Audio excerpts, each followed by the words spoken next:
Boa tarde a todos que já nos assistem. Sejam bem-vindos a mais um Esquenta Jornadas. Essa é uma denominação dada pelo nosso presidente, Cássio Scarpinella Bueno, para essas lives que estão acontecendo uma ou duas vezes por semana, com temas atuais sempre, e que vão ser melhor aprofundados também durante as jornadas de direito processual, que vão acontecer de 23 a 25 de outubro, em Gramado, no Hotel Wish Serrano. Serão jornadas presenciais depois de todo esse longo tempo, difíceis momentos da pandemia. Então, fica aqui o convite já para todos que nos assistem, para participarem, se inscreverem e participarem das jornadas lá em Gramado, no Rio Grande do Sul. E estamos hoje muito felizes aqui, eu e minha querida companheira Flávia Rio, companheira de diretoria do IBDP, que estamos recebendo os professores, desembargadora Thaís Schilling Ferraz e Alexandre Freire, ambos com grande experiência na questão dos recursos, na questão da repercussão geral. Falávamos agora há pouco que a desembargadora Thaís foi fundamental no desenvolvimento da repercussão geral no Supremo, e o Alexandre Freire é certamente hoje o professor que mais entende sobre tudo o que acontece dentro do Supremo Tribunal Federal. Falo com muita tranquilidade no sentido de que ele está sempre preocupado em, através do IBDP e de outras instituições, levar para os advogados, para os jurisdicionados, no modo geral, tudo que há de mais novo e interessante no Supremo em termos de qualidade da prestação jurisdicional. E a desembargadora Thaís, também por sua história toda e ligação com o IBDP, não poderia estar ausente dessa que é justamente a live sobre a repercussão geral. Então, para dar as boas-vindas, também peço aqui a colaboração da minha querida Flávia Pereira Rio. Flávia. Boa tarde a todos. Gostaria de fazer minhas as palavras da doutora Rogéria Dotti, saudar calorosamente, embora virtualmente, todos que estão aqui conosco em mais uma Masterclass do IBDP, dizer que realmente os temas que têm sido escolhidos para as Masterclasses do IBDP, né, nesses eventos, nessa sequência, né, de eventos pré-jornadas, são sempre temas que estão na ordem do dia e realmente tribunais superiores, especialmente a STF, está sempre na ordem do dia, né? Então, como dizíamos antes, até para nós entendermos novas alterações legislativas, inclusive constitucionais, como essa recente do STJ, a gente precisa realmente resgatar o nosso passado, aprender com experiências pretéritas, e eu acredito que por tudo isso, e essa Masterclass vai ser tão importante, né? Eu acho que essa também é a função de um instituto de pesquisa e estudo do direito processual, né? Sempre nós olharmos para trás com uma visão construtiva e também prospectiva. Então, agradeço imensamente, fazendo as palavras da doutora Rogéria, a desembargador Thaís Schilling Ferraz e ao doutor Alexandre Freire, por estarem aqui conosco, para nós, então, compreendermos melhor esse instituto e, assim, compreendermos melhor todo o direito processual. Gostaria também de saudar efusivamente todos que estão conosco acompanhando o evento e também ratificar o convite para estarem conosco. Aqui estamos num evento virtual, mas que bom que teremos, né, essa perspectiva próxima de estarmos todos reunidos presencialmente em um local tão agradável quanto Gramado, para aí sim, hoje nós teremos, digamos assim, apenas alguns insights, né, sobre o tema, mas lá nós teremos a oportunidade primeiro, quem não conhece, né, conhecer, conversar com os nossos ilustres palestrantes e adentrar com mais pormenor, com mais vagar nessa e outras temáticas, né, professora Rogéria? Então, acredito que hoje seja realmente nessa temática um pontapé inicial para mostrar para o nosso público as cenas dos próximos capítulos presencialmente em Gramado. Então, agradeço imensamente a presença dos nossos ilustres palestrantes e devolvo a palavra à doutora Rogéria para nós, então, ouvirmos os nossos palestrantes, que são realmente os protagonistas, né, desse evento. Desembargadora Thaís, eu gostaria que a senhora iniciasse contando para nós um pouquinho como foi o início, a questão da repercussão geral, a emenda constitucional e como o Supremo Tribunal Federal se preparou, então, para o início desse filtro recursal. Tá ótimo. Bom, eu queria cumprimentar todos que estão aqui, queria cumprimentar muito especialmente as nossas anfitriãs que aqui nos acolhem, né? Doutora Rogéria, doutora Flávia, um cumprimento muito especial ao doutor Alexandre, com quem tenho compartilhado, né, algumas conversas aí sobre a repercussão geral no STF. Queria compartilhar também com todos, né, essa alegria de estar aqui hoje, com todos os que nos assistem nesse momento.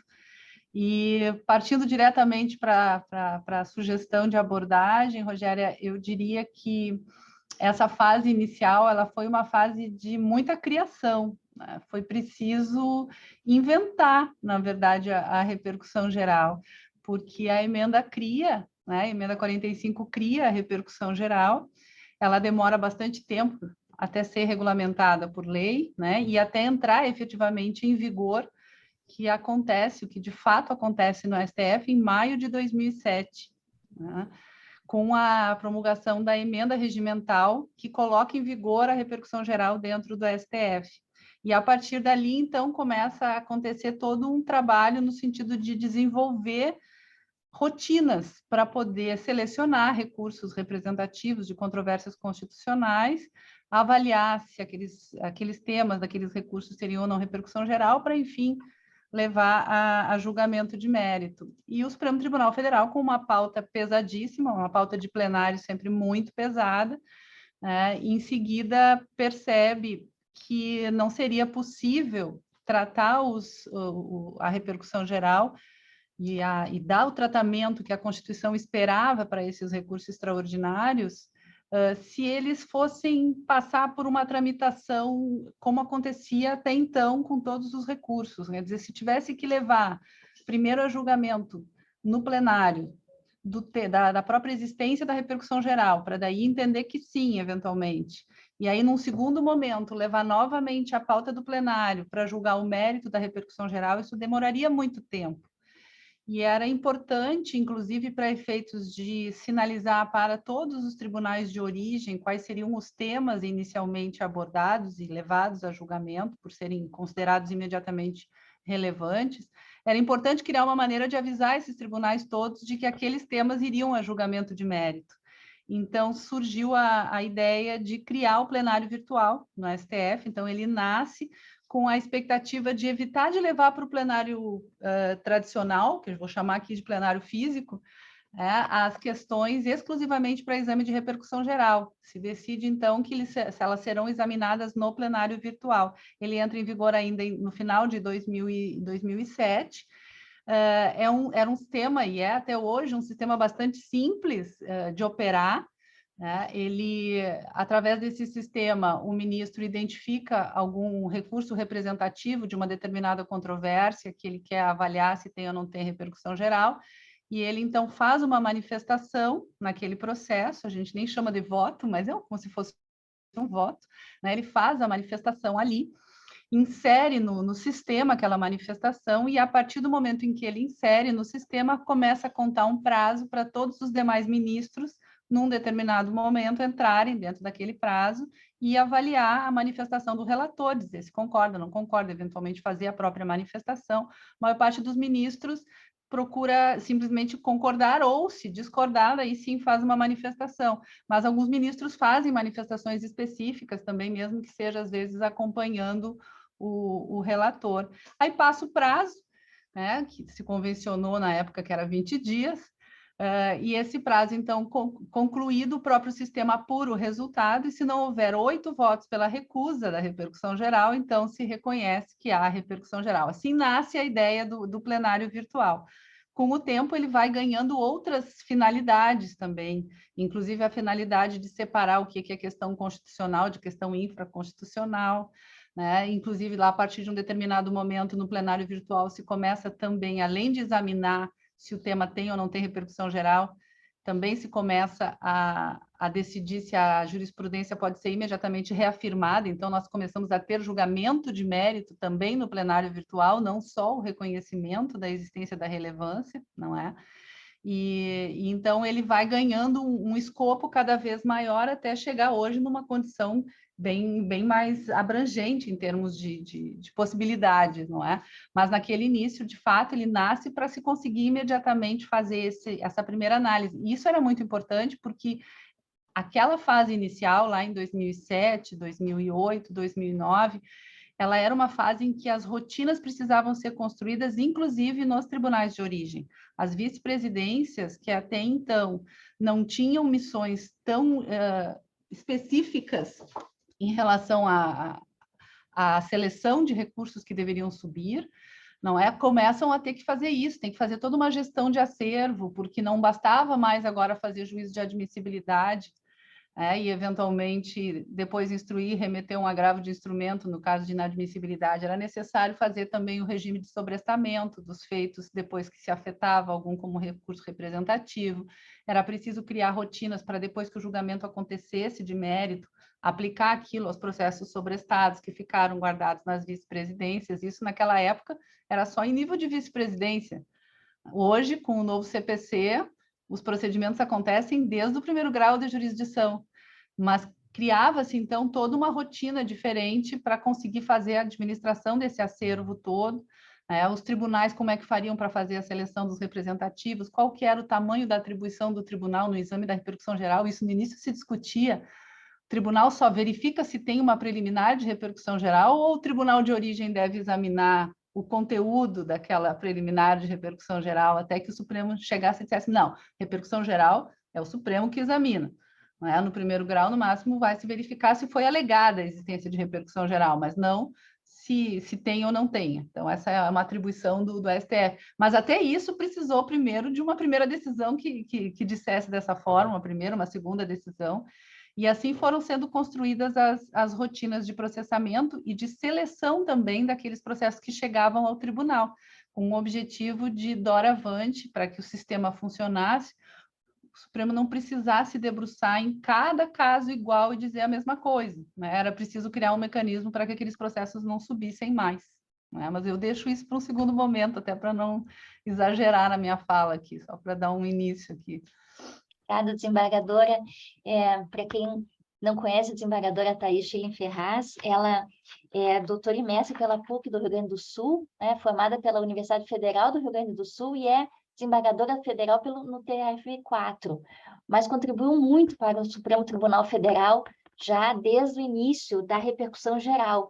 Tem essa ampla experiência, então, que veio hoje aqui trazer e dividir conosco. Quero agradecer, destacando também, desembargadora, a sua participação na Infana, na Escola Nacional de Formação de Magistrados, e como isso é importante também, a questão de divulgar esse respeito aos precedentes, a questão de todas as cortes agora respeitarem as decisões do Supremo Tribunal Federal e de que forma isso foi impactando aos poucos o nosso sistema, como a própria desembargadora aqui coloca.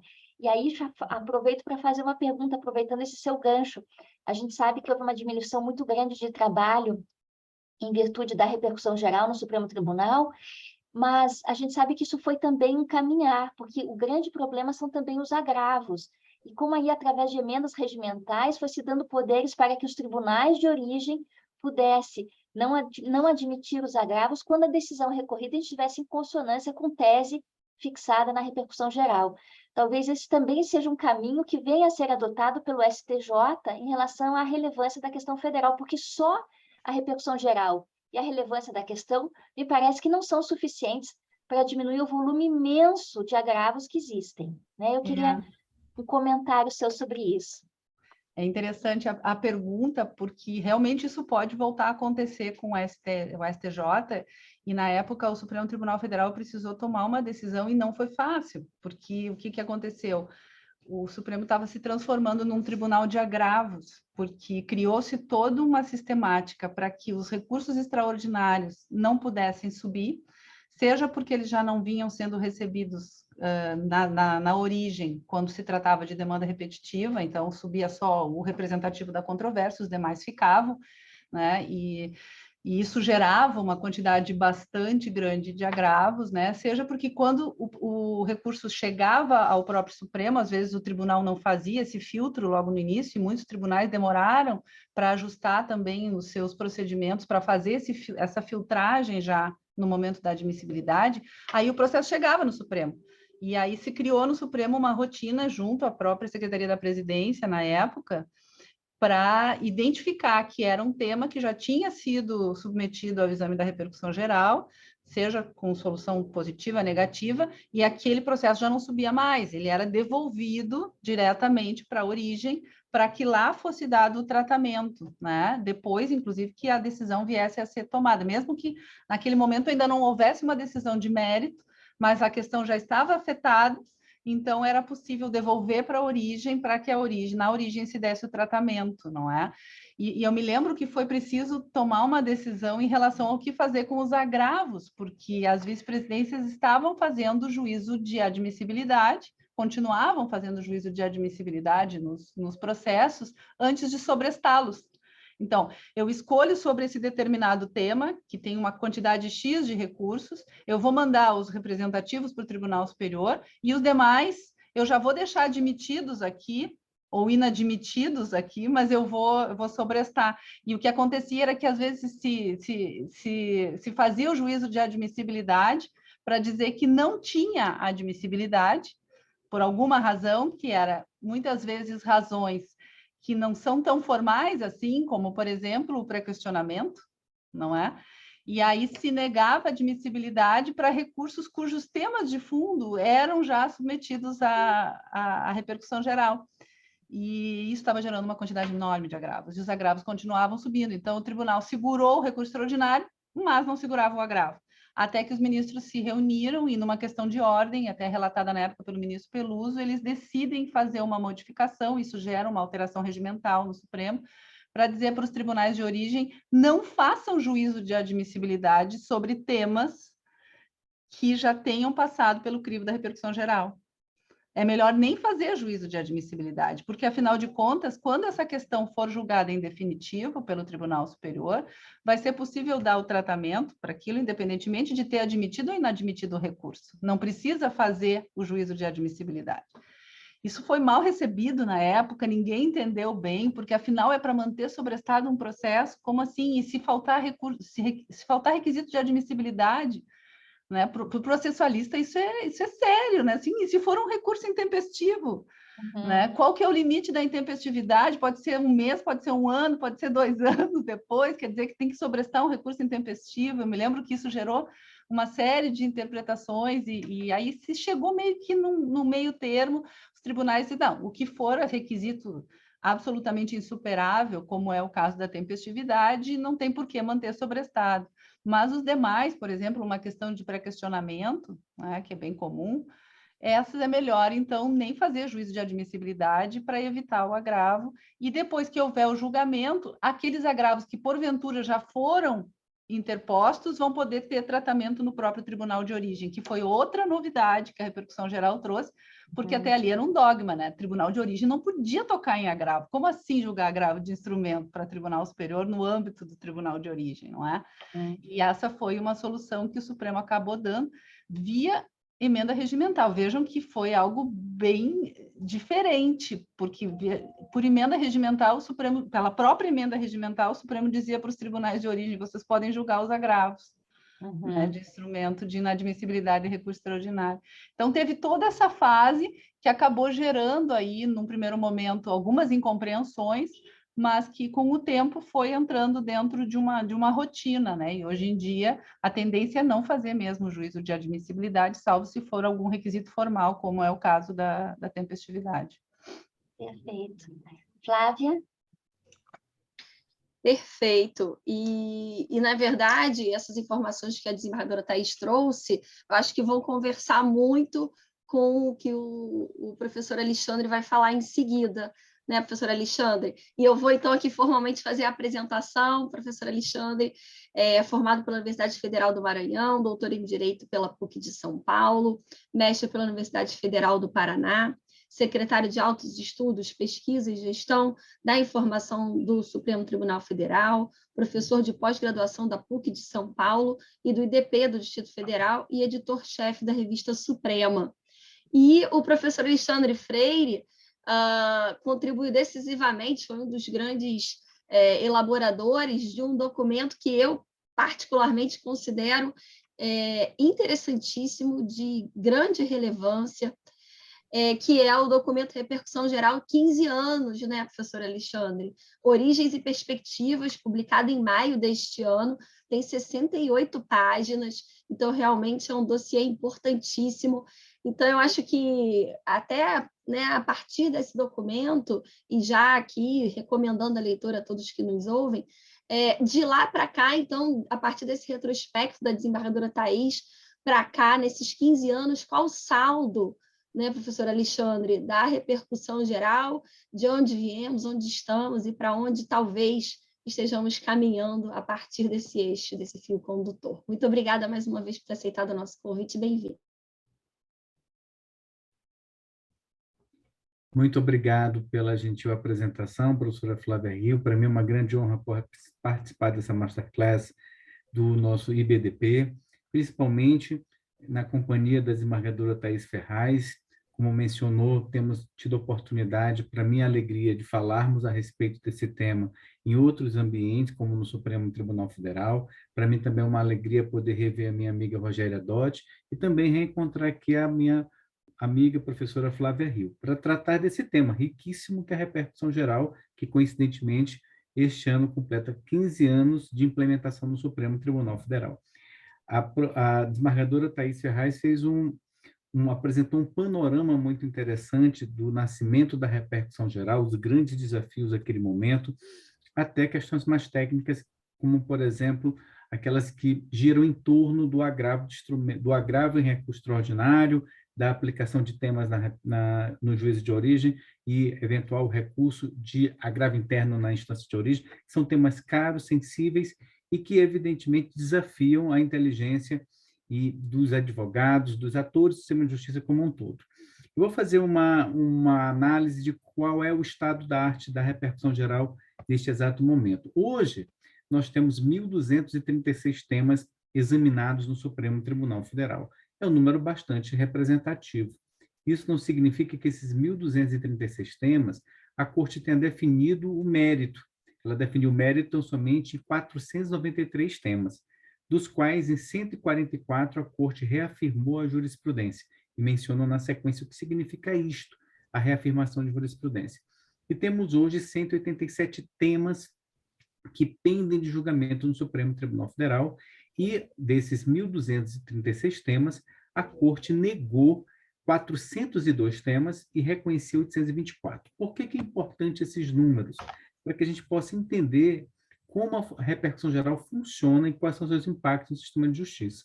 Quando a Corte, por exemplo, afirma que um tema tem repercussão geral e reconhece que esse tema tem, é possível que essa decisão ela impacte não apenas a gestão de processos no âmbito da Corte, mas também a gestão de processos no sistema de justiça como um todo, porque se a Corte reconhecer um tema e ele decorreu de um representativo de controvérsia, na própria instância de origem, já haverá uma decisão de sobrestamento dos recursos extraordinários que veiculam idêntica matéria. E quando a Corte reconhece a repercussão geral desse tema, que já houve uma decisão de sobrestamento na instância de origem, por exemplo, o TJ do Paraná, e os demais tribunais passarão também a sobrestar os extraordinários para que se evite que temas que veiculam idêntica matéria sejam encaminhados para o Supremo Tribunal Federal. Então, vejam que essa medida, mesmo nessa primeira fase do reconhecimento da repercussão geral, ela já é impactante para o sistema de justiça. É muito comum, às vezes, se afirmar dos efeitos decorrentes do reconhecimento da repercussão geral para o sistema de justiça, não apenas em relação ao sobrestamento, mas em relação à suspensão nacional de processo, que é quando o ministro, por exemplo, ele profere uma decisão em que, veiculando aquela matéria, ele entende que, no âmbito do sistema de justiça, é necessária a paralisação da tramitação dos processos. Vejam que no Supremo Tribunal Federal, como mencionei, hoje nós temos de temas pendentes para julgamento 187, o que equivale hoje a aproximadamente 22,7% do acervo do Supremo Tribunal Federal.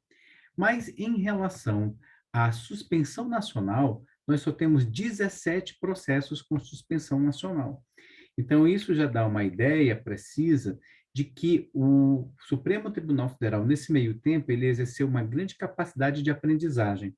A Corte entendeu que não é uma decorrência lógica, o reconhecimento da repercussão geral e a imediata suspensão nacional de processo. Por quê? Porque muitas das vezes aquele tema não necessariamente implica na necessidade de uma suspensão, porque a suspensão ela pode acarretar mais efeitos deletérios do que a indefinição da matéria. Então, o que a Corte muitas das vezes faz? Suspende, ela determina o sobrestamento e as instâncias de origem vão administrando o julgamento dessas matérias. E o que pode acontecer, muitas das vezes, é que o próprio relator, e aqui eu já deixo claro que a decisão ela é monocrática, é unipessoal, ao contrário do que ocorre no STJ, que é colegiada, para os recursos especiais repetitivos. No âmbito do Supremo Tribunal Federal é unipessoal e o ministro relator ele pode simplesmente proferir uma decisão customizada. Ele pode, por exemplo, suspender apenas o processo na fase de execução ou na fase de conhecimento até a sentença, na fase de sentença. Ele pode proferir uma decisão de suspensão nacional levando em consideração o grau de jurisdição. Vejam que, recentemente, o emblemático julgamento da Suprema Corte em relação às alterações da Lei de Improbidade Administrativa, o ministro Alexandre de Moraes suspendeu apenas do âmbito do STJ, em primeiro momento. Então, vejam que existem possibilidades de se customizar a suspensão nacional. Essa aprendizagem decorre justamente de um exercício de 15 anos da prática da repercussão geral no âmbito do Supremo Tribunal Federal. E a verificação da necessidade de se averiguar o caso concreto, os efeitos do caso concreto. O Supremo Tribunal Federal toma essa decisão muito também em razão do aprendizado que a Corte teve em relação à denominada taxa de congestionamento do Supremo Tribunal Federal, que já foi para a repercussão geral algo bastante elevado. Então, vejam que hoje 33,9% dos processos do Supremo, aproximadamente 215 temas de repercussão geral, possuem um tempo de julgamento maior do que 5 anos. Esse é um tempo de julgamento que nós podemos entender que é elevado para a finalidade da repercussão geral, como foi imaginada pelo Poder Constituinte derivado. Então, a Corte, diante dessa perspectiva de não conseguir julgar em um prazo adequado, até porque a Corte, como nós sabemos, julga muitos temas, a desembargadora Thaís teve uma experiência fantástica no Supremo Tribunal Federal como juiz auxiliar, se recorda do número de processos que a Corte recebe, não apenas em grau recursal, mas nas ações originárias. Então, 5 anos era justamente o tempo em que a Corte tentava calendarizar os recursos extraordinários com repercussão geral, mas também levar em consideração o acervo das ações do controle abstrato, os grandes processos criminais da época. Então, ainda é um passivo elevado da Corte. Mas o que eu quero dizer com isso, para finalizar essa minha primeira parte do nosso encontro de hoje? É que, por outro lado, a Corte tem, com essa aprendizagem que mencionei para vocês, chegado à seguinte conclusão: 5 anos é um tempo elevado, então vamos analisar caso a caso. Nós não podemos decidir, para toda a repercussão geral reconhecida, suspender nacionalmente os processos. Vamos examinar um a um. Então, vejo que é um número bastante exíguo, são 17 temas do total de processos que aguardam julgamento no Supremo Tribunal Federal. Mas, por outro lado, apenas para também deixar claro para aqueles que estão nos ouvindo e nos assistindo, que o Supremo Tribunal Federal, nos últimos anos, tem inovado o seu desenho deliberativo, por exemplo, com a equiparação dos ambientes decisórios da Corte, e esse percentual de 33,9% de 5 anos, ele começa também a já ter uma equiparação em relação a outro percentual, que é de 31,3% de recursos julgados em até 1 ano. E eu evoco novamente o grande julgamento do tema relacionado à alteração da Lei de Improbidade Administrativa. Este recurso, que foi um agravo em recurso extraordinário, ele foi julgado em um tempo inferior a 2 anos. Então, vejam que é uma tentativa de equilibrar os acervos da Corte. Então, a repercussão geral, ela, nesse meio tempo, tem evoluído significativamente, não apenas em temas selecionados para serem definidos pelo Supremo, mas, sobretudo, na sua própria metodologia, com inovações regimentais, com aprimoramento da própria experiência da Corte com decisões em questões de ordem, que dão um novo contorno, digamos assim, procedimental à repercussão geral no âmbito do Supremo Tribunal Federal, o que tem aperfeiçoado a Corte no exame de temas constitucionais veiculados em recurso extraordinário, permitindo que o Supremo possa decidir esses temas em um prazo razoável, de forma eficiente. Vou devolver a palavra para a professora Flávia. Perfeito. E, professor Alexandre, eu queria uma dúvida que é bem de bastidor também, aproveitando a sua experiência prática. Numa outra masterclass recente, nós falávamos sobre inteligência artificial no julgamento, inclusive, eu estava presente, e juntando alguns temas candentes, né, que estão na ordem do dia. Para haver esse desejável equilíbrio, né, inclusive cronológico, temporal, de uma duração razoável, essa gestão de acervo, há a utilização, principalmente nesse primeiro momento, de detecção da existência formal dessa arguição da repercussão geral, e inclusive também da negativa, né, haver a arguição formal, mas não haver repercussão geral, há a utilização, em alguma medida, de inteligência artificial para dar uma dinâmica maior, ou não, é tudo feito artesanalmente nos bastidores do STF atualmente, professor Alexandre? Essa pergunta é muito interessante, professora Flávia e demais colegas.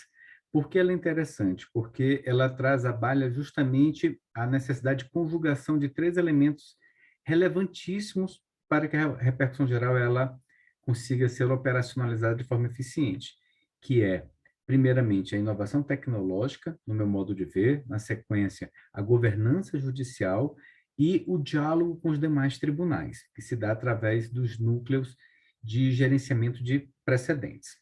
Então, em relação a esse primeiro aspecto, que é a inovação tecnológica, a repercussão geral, ela tem na sua cadeia procedimental a aplicação de um algoritmo que, no âmbito da presença do Supremo Tribunal Federal, se denominou, à época da gestão da ministra Carmen Lúcia, de Vitor, que é uma justa homenagem ao ministro Vitor Nunes Leal, que é um sistema, é um algoritmo que identifica temas. Então, recordem-se que eu mencionei que hoje nós temos 1.236 temas de repercussão geral, dos quais 824 a Corte reconheceu a repercussão geral, e 402 desses temas a Corte simplesmente negou a repercussão geral. Então, qual é o papel do Vitor? E ele atua, volto a dizer, no âmbito da presidência, é identificar temas e apresentar para a presidência uma proposta de decisão em relação a, por exemplo, aquele tema veiculado no recurso extraordinário decorre de uma matéria já decidida pelo Supremo Tribunal Federal.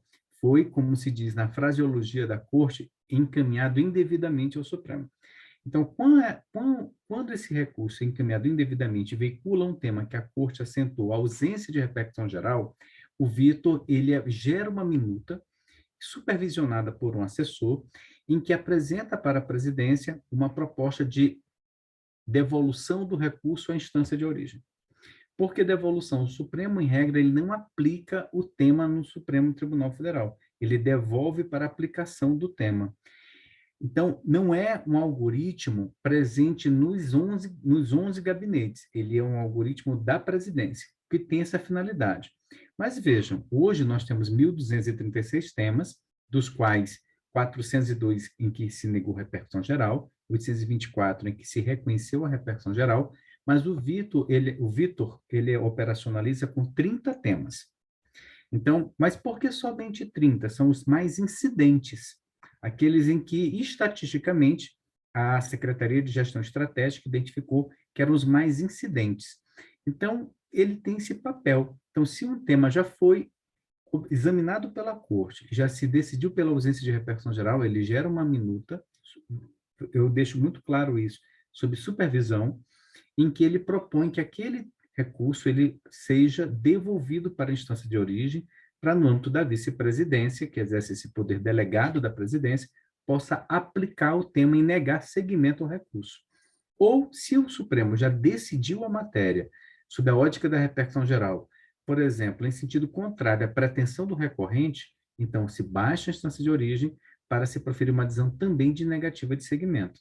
E, às vezes, é possível que o Vitor identifique que aquela matéria a corte já decidiu no sentido da proposição do recorrente, ou seja, a decisão na instância de origem, ela estava em desacordo, ou como costumava dizer o ministro Marco Aurélio, em descompasso com a orientação da corte. De qualquer forma, o recurso baixa a instância de origem para que a vice-presidência determine o retorno ao colegiado fracionário para o exercício eventual do juízo de retratação. Então, essa é uma faceta importante da sistemática da repercussão geral, que é a aplicação de um algoritmo para a repercussão geral. O tribunal ainda tem evoluído bastante em relação ao Vitor, porque, como eu mencionei, são 30 temas, embora os mais incidentes, mas nós temos 1.236 temas, temos muito a caminhar. Mas já é algo que tem contribuído significativamente para o aperfeiçoamento da sistemática da repercussão geral, porque a concentração de processos na presidência, os agravos em recurso extraordinário, que hoje se concentram em 100% na presidência, e o exame, em um primeiro momento, dos temas de repercussão geral repetitivos, tem liberado os gabinetes, os 10 gabinetes, estou excetuando a presidência, do ônus de examinar agravos em recurso extraordinário, que no passado representava mais de 90% da atividade jurisdicional de cada gabinete. Então, hoje, os gabinetes se concentram, de fato, naquilo que é relevante. Isso muito em razão desse gênio criativo da ministra Ellen Grace, com a instituição do plenário virtual, o gênio criativo da ministra Carmen também, com a implementação do programa Vitor, e das gestões subsequentes que aprenderam muito com essas duas gestões e com a gestão principalmente do ministro Gilmar Mendes, que foi uma gestão de muita eficiência à sistemática da repercussão geral.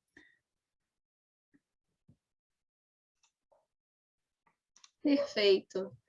Professora Rogéria, gostaria de fazer alguma pergunta para os nossos convidados? Eu também aproveito esse comentário feito pelo professor Alexandre Freire para fazer até uma provocação aqui à desembargadora Thais. O professor Alexandre colocou muito bem essa questão da quantidade de temas hoje existentes, né, de repercussão geral, e dessa seleção, então, feita com inteligência artificial. Eu gostaria de perguntar à desembargadora se também a gente não vai aumentando muito a lista de temas de repercussão geral por força das consequências do reconhecimento de uma repercussão geral. E dou como exemplo, desembargadora, as questões de saúde. Então, o STF reconheceu que havia repercussão geral nas decisões, nas questões atinentes à saúde, à prestação de serviços de saúde, medicamentos. Isso gerou dúvidas no sentido, ao reconhecer que a União tinha que ser parte nesses processos, gerou dúvidas em relação à competência dessas ações. Então, o Supremo Tribunal Federal pode reconhecer a repercussão geral de uma questão para esclarecer melhor a tese fixada em outro caso, já julgado também, sobre a sistemática da repercussão geral. Até que ponto isso não vai aumentando demasiadamente também o número de temas e trazendo uma complicação maior para a aplicação disso nas instâncias inferiores? É uma bela provocação essa. Veja, nós temos realmente uma quantidade bastante grande e me parece que com uma constituição analítica como a nossa, não é muito difícil, e até pela exigência de 2/3 para recusa de repercussão geral, é muito difícil que o Supremo não identifique repercussão geral em uma boa parte dos temas, na grande parte dos temas, não é?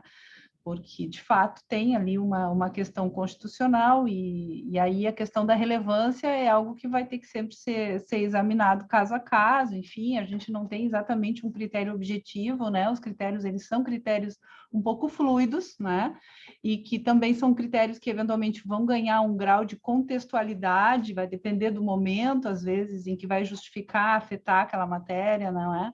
Então, não por nada nós temos essa quantidade toda aí de temas afetados, e isso, de fato, começa a gerar esse efeito, não é? Que tu estás identificando aí.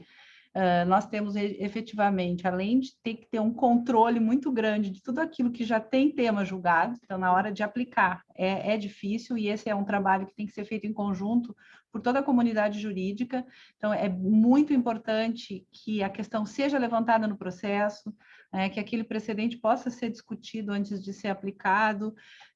Então, isso não é só o juiz, é também o advogado, é também o Ministério Público a identificar que tem algum tema ali relacionado àquele. Mas talvez o mais difícil ainda esteja sendo compreender o alcance dos precedentes. Eu acho que isso vem muito ainda do fato de que nós estamos há pouco tempo lidando com essa nova fonte do direito, vamos dizer assim. Até então, jurisprudência não era fonte primária de direito. A gente usava a jurisprudência como um reforço argumentativo. O precedente não. O precedente pode ser a própria justificativa da decisão.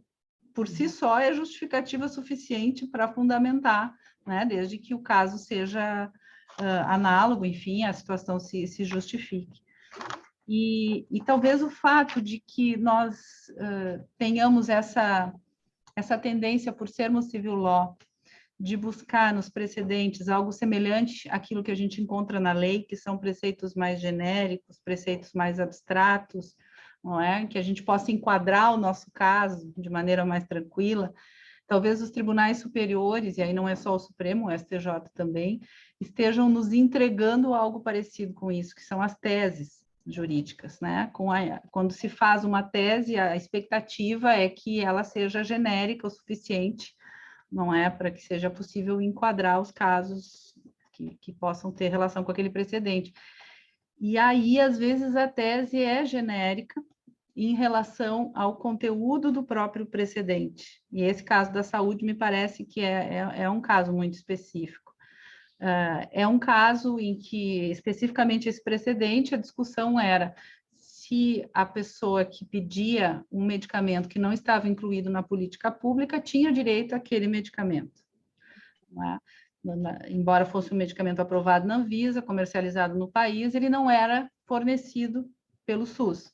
Então, a pessoa entra na justiça para buscar aquele medicamento e a questão toda se desenrola no primeiro grau, no segundo grau nesse sentido, mas aí entra a questão da legitimidade. Quem vai responder por aquele medicamento? E a questão, no fundo, é a questão que acaba gerando a discussão lá no STF, no tema 793, e aquele tema ele revolvia solidariedade entre os entes, ele revolvia competência, ele revolvia legitimidade passiva, e talvez aquele representativo de controvérsia não nos trouxesse todas as condições para gerar o resultado final que acabou gerando. Foi um resultado difícil de construir. Quando nós vamos buscar a ratio decidendi desse julgamento, ela está um pouco fluida, porque os ministros aportaram argumentos variados para justificar uma solução ou outra. Então, a gente chega no final com uma maioria num sentido, mas os argumentos que justificaram a construção daquele precedente não são os mesmos, não é? Mesmo entre aqueles que votaram pelo fornecimento ou pela união, pela inclusão da união no polo passivo, naquele caso, enfim.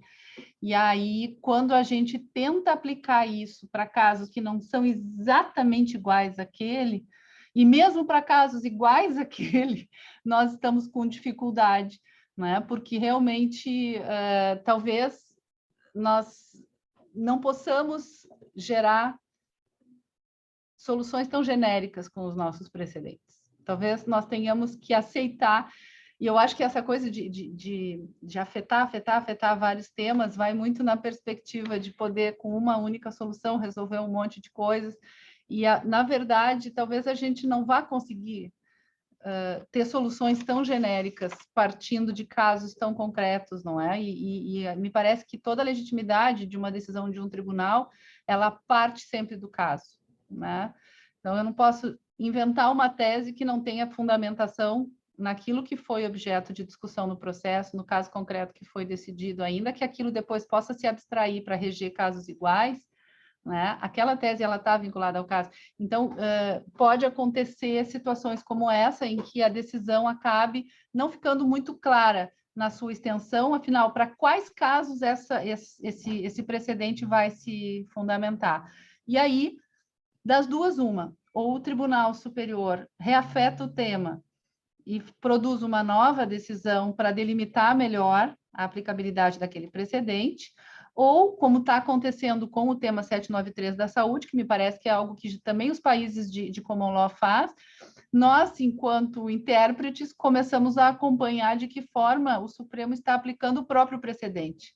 E aí, a partir da interpretação que o próprio Supremo dá para aquele precedente, nós temos muitas decisões monocráticas, né, reafirmando a legitimidade da União nesses casos, reafirmando que a competência da Justiça Federal, enfim, nós conseguimos, a partir da própria interpretação do Supremo, do seu precedente, nos casos que ainda estão chegando, que alguns chegam lá, chegam por agravo, chegam por reclamação, mas alguns ainda chegam, então dá para tentar ir delimitando. Mas realmente tem casos em que fica essa dúvida, qual é o alcance do precedente.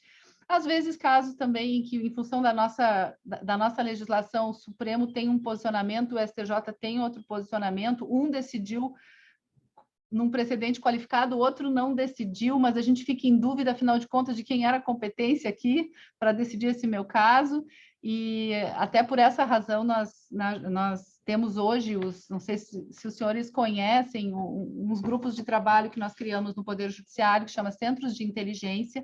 Hoje nós temos o Centro de Inteligência na Justiça Federal, existe também nos Tribunais de Justiça, existe no próprio CNJ, que tem como uma das funções precípuas fazer o que a gente chama de gestão de precedentes, é identificar dificuldades na aplicação dos precedentes e demonstrá-las, dizer assim, olha, os tribunais estão interpretando de formas muito diferentes, está gerando insegurança jurídica, e aí a gente propõe ao tribunal, porque faz parte do grupo do Centro de Inteligência, representantes do STF, do STJ também, propõe ao Tribunal Superior que reafete o tema ou que eventualmente faça algum esclarecimento, não é?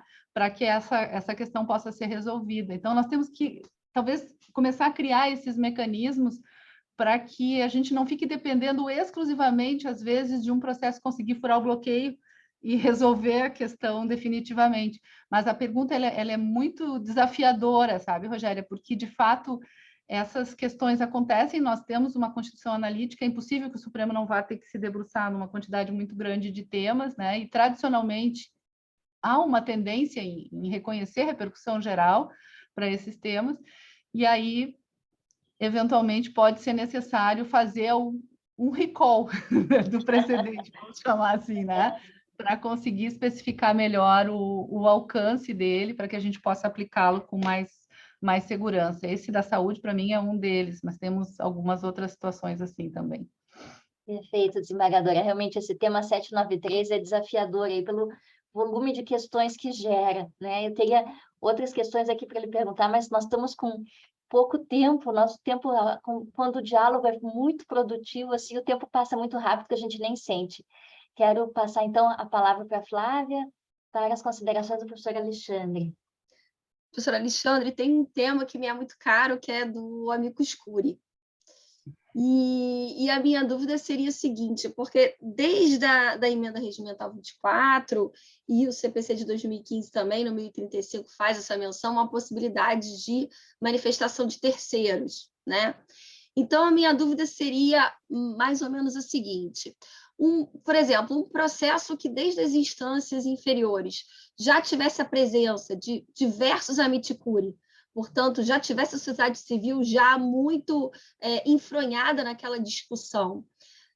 Talvez já seria um indicativo, ou isso é levado em consideração pelo STF, para fins de apuração, de detecção da existência da repercussão geral, sim ou não, ou seja, a participação de amicus curiae antes mesmo da definição da repercussão, não só na definição da matéria, seria algo relevante, sim ou não. Em segundo lugar, amicus curiae, em tese, ele seria, em potencial, um fator de maior delonga, né? Ou seja, um fator contrário a essa gestão dos processos no STF. Como, então, equilibrar essa participação, né, que é vista por nós mesmos processualistas como sendo democrática, ainda mais sendo a repercussão geral um filtro legítimo necessário. Como equilibrar esses dois fatores que seriam, a princípio, água e óleo, né? Principalmente nos últimos anos no STF? Pergunta interessantíssima, professora Flávia Rio, achei muito rica e está em sintonia com o que se tem estudado muito no Supremo Tribunal Federal, que são os mecanismos de participação social no Supremo Tribunal Federal, que se dá através justamente do amicus curiae e da audiência pública. O fato de um processo decorrer, vamos imaginar, um RE decorrer da interposição de um acórdão em que o debate tenha sido enriquecido com a participação de amicus curiae, não ostenta a repercussão geral. Mas, até mesmo porque o fato do amicus curiae ter participado em um julgamento no TRF, no TJ ou em outra corte, não significa que ele vá participar do julgamento no Supremo Tribunal Federal. Até porque ele pode estrategicamente não participar, ele pode a entidade pode se associar a outra, no sentido de unir forças, e apenas um participar e ser fortalecido do ponto de vista do argumento por esta que desistiu, mas participou no segundo grau de jurisdição, ou pode ser que ocorra o fato de postular e o Supremo Tribunal Federal, o relator, inadmitir a participação. Ou o que pode acontecer na prática, que é algo muito recorrente, é que este caso ele tenha repercussão geral presumida e haja julgamento monocrático ou julgamento de turma. Então, neste caso, o ministro sequer vai admitir a participação do amicus curiae. Ou pode ser que seja uma situação de reafirmação de jurisprudência, ou seja, o processo ele é pautado no plenário virtual não tão somente para o exame da matéria constitucional ou da existência de repercussão geral, mas para o julgamento imediato. Em regra, aqui do ponto de vista prático, de alguma experiência, os amicus curiae são surpreendidos com essa decisão. E tem uma sólida jurisprudência da Corte de que processo calendarizado para julgamento, salvo raríssimas exceções, não se admite amicus curiae. Então, nesse caso, como há reafirmação de jurisprudência, o processo está tecnicamente calendarizado para julgamento, o mérito está sendo examinado. Então, apenas algumas, digamos assim, algumas variações desse tema. Agora, o que em regra acontece? Vamos imaginar um processo que decorra de um julgamento de um IRDR, que tem repercussão geral presumida, que houve audiência pública, que houve amicus curiae, esse cenário pode se repetir. E pela riqueza do debate que ocorreu na instância de origem, o relator entenda ser o caso de se repetir o debate no Supremo Tribunal Federal. Pode ser pela designação de audiência pública e pode ser pela própria admissão de amicus curiae no Supremo Tribunal Federal, que seriam justamente aqueles que participaram do debate na instância de origem, enriquecendo o debate para que o Supremo examine um acórdão qualificado. Por que eu digo um acórdão qualificado? Muitas das vezes, um acórdão, ele chega ao Supremo, a tese é boa para julgar, mas o acórdão, do ponto de vista do debate, ele é muito fraco. Isso, às vezes, permite que os ministros atuem estrategicamente. O tema é interessante, submete ao plenário virtual, se reconhece, e, na sequência, se substitui o leading case, o paradigma, por outro, mais rico em termos de debate, em termos de diversidade de fundamentos, em contribuição de terceiros para o debate. Isso acontece, a substituição do leading case, em razão do empobrecimento do debate na instância de origem. Então, quando um julgado na instância de origem teve a participação do amicus curiae, foi antecedido, inclusive, de audiência pública, houve convocação oficiosa de expert para participar do debate, isso me parece que dá ao julgado um colorido diferente para o julgamento no Supremo Tribunal Federal. Esse é um ponto. Agora, em relação a como equilibrar a participação do amicus curiae e a questão da razoável duração do processo. Esse é um grande dilema da Corte, porque o tribunal cada vez mais está aberto à permeabilidade argumentativa de terceiros.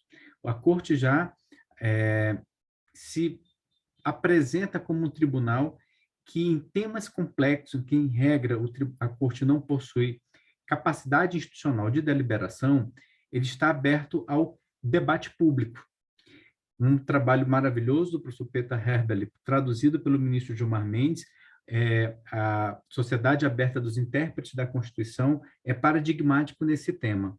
Então, temas como esses, ou temas complexos como, por exemplo, homeschooling, temas complexos como fornecimento de medicamentos, em regra, são antecedidos de audiência pública e contam com a participação de terceiros para subsidiar a corte em uma decisão mais qualificada do ponto de vista técnico e do ponto de vista da representatividade democrática. Então, esse é um fundamento importante da admissão do amicus curiae. Porém, temos situações em que um processo ele conta, além dos representantes das partes, mas com um número significativo de amici curiae. Já tem processos tanto na jurisdição abstrata, darei um exemplo do julgamento dos prazos de patente, e esse julgamento dessas ações de controle abstrato, a Corte teve mais de 22 amici curiae. Só para que você tenha uma ideia, a regra regimental é multiplica-se o tempo por 2, divide-se pelo número de participantes. Existem situações, desembargadora Thaís deve se recordar, em que o advogado vai à tribuna e fala 1 minuto, às vezes 30 segundos. 30 segundos. São situações em que o legitimado não tem sequer condições de contribuir para o debate. E esse tempo ele poderia ser destinado para o aprofundamento de determinadas questões, talvez por 4, talvez por 5 dos participantes. Então, talvez a questão aqui não seja a limitação, mas seja estabelecer um critério que tem sido utilizado pela Corte, pelo ministro Gilmar Mendes, pelo ministro Dias Toffoli, pelo ministro Fux, dos que me vêm à mente, que é analisar a contribuição originária que o amicus curiae tem para apresentar.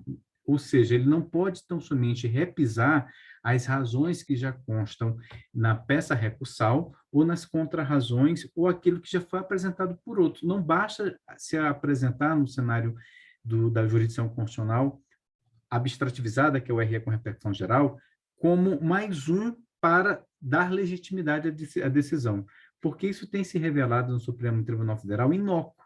Então, o tribunal tem trabalhado com isso, tem se mantido aberto ao debate público, à participação dos intérpretes da sociedade, à interpretação constitucional, mas tem exigido que essa participação seja qualificada, argumentos originais que, de fato, possam contribuir para o debate em torno de uma determinada questão. Então, eu acredito que o tribunal tem encontrado um equilíbrio a partir dessas medidas, professora Flávia. E isso tem repercutido positivamente, porque não adianta termos um processo com inúmeros participantes se o tempo exíguo de intervenção é insuficiente para a colaboração. Perfeito. Professora Rogéria. Então, nós poderíamos ficar muito tempo conversando. O diálogo está incrível, a experiência de ambos no tema é muito, muito relevante, mas infelizmente nós estamos chegando ao final do nosso tempo.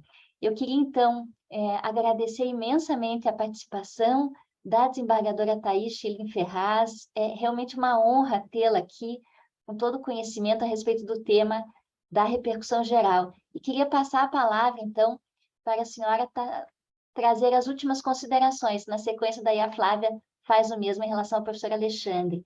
Obrigada, desembargadora Thaís, em nome do IBDP, do nosso presidente Cássio Carpinella Bueno, agradeço imensamente toda a sua ajuda e colaboração aí também com as escolas da magistratura para a divulgação das nossas jornadas. Muito obrigada. Obrigada, doutora Rogéria, uma alegria poder participar, uma honra para mim poder participar desse evento. Quero mais uma vez agradecer a oportunidade de estar ao lado do professor Alexandre, aqui para trocar uma ideia sobre repercussão geral. Queria também agradecer a professora Flávia pela acolhida, agradecer a ambas pelas perguntas que eu acho que foram extremamente pertinentes no momento em que se pensa em como implantar no Superior Tribunal de Justiça, não é, a questão de relevância, e eu acredito que toda essa experiência que o STF teve lá atrás, as escolhas certas ou erradas aí ao longo do caminho, talvez possam servir muito para a tomada de decisão agora na definição dos primeiros procedimentos, as primeiras rotinas, né, as escolhas, enfim, que precisam ser feitas.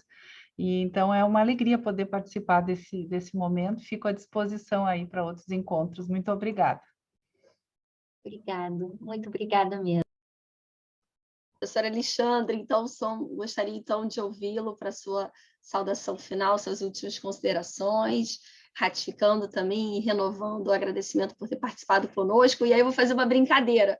Depois a gente tem que fazer, lá nas jornadas, eu vou fazer uma pergunta de $1 milhão, que seria o parágrafo 3º do artigo 105, que traz aquela presunção, né, da relevância. Depois eu quero saber, a gente vou perguntar lá nas jornadas em off, nem que seja, pela experiência dos senhores, se esse rol do parágrafo 3º, qual é o prognóstico dele?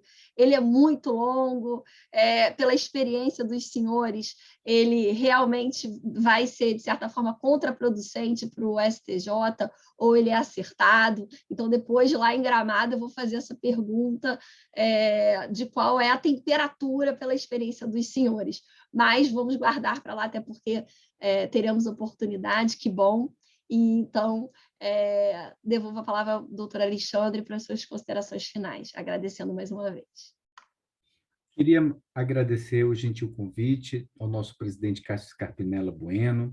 Queria dizer para mim que é uma honra poder participar dessa masterclass regida pela professora Rogéria Dotti, pela professora Flávia Rio, duas intelectuais de primeira linha, e ter a honra de poder rever a desembargadora Thaís Ferraz, que tem contribuído significativamente para o aperfeiçoamento da jurisdição constitucional, não apenas pela sua experiência devotada ao Supremo Tribunal Federal, na sua rica passagem pela Corte, mas também pelos seus trabalhos acadêmicos, sua tese de doutorado, sua dissertação de mestrado, seus artigos publicados sobre o tema. Eu sou entusiasta da sua obra, então, para mim, poder participar desse evento foi um motivo, mais uma vez, de grande alegria.